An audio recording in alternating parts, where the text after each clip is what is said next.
Naval photography, the father of naval photography is Walter Richardson, the gentleman this building is named for. Richardson was a cook aboard the USS Mississippi when it came into Pensacola to establish the Navy's first aeronautical station. Richardson was an amateur photographer as well. He started shooting pictures around the base, particularly of aircraft accidents. It wasn't long before the Navy realized those photographs are valuable. And so Henry Muston, skipper of the ship, decided that he would send Richardson ashore and designate him as a photographer, let him shoot all the pictures that was needed.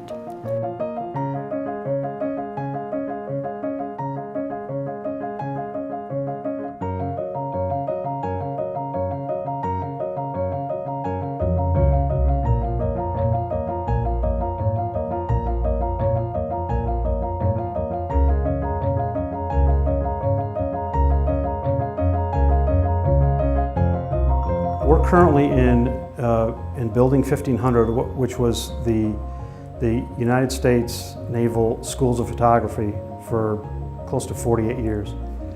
So went to photo school and realized how much I loved naval photography. I remember when I stepped out of the doors of Building 1500 of the photo school, I really felt like I was part of an elite troop, you know, an elite breed.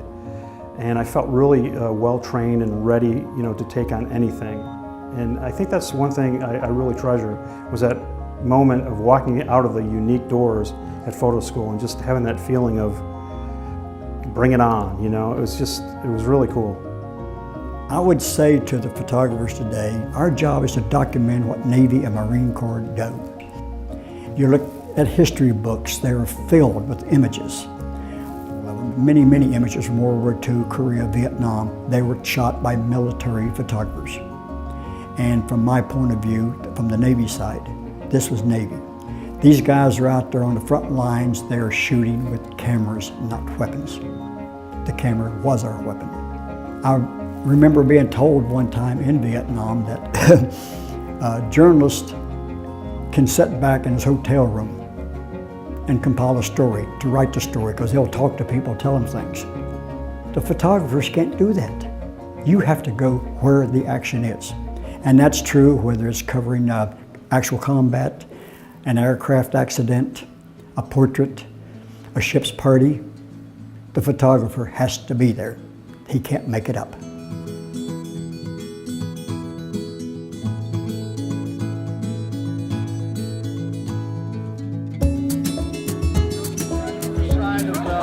Of the face of the battery.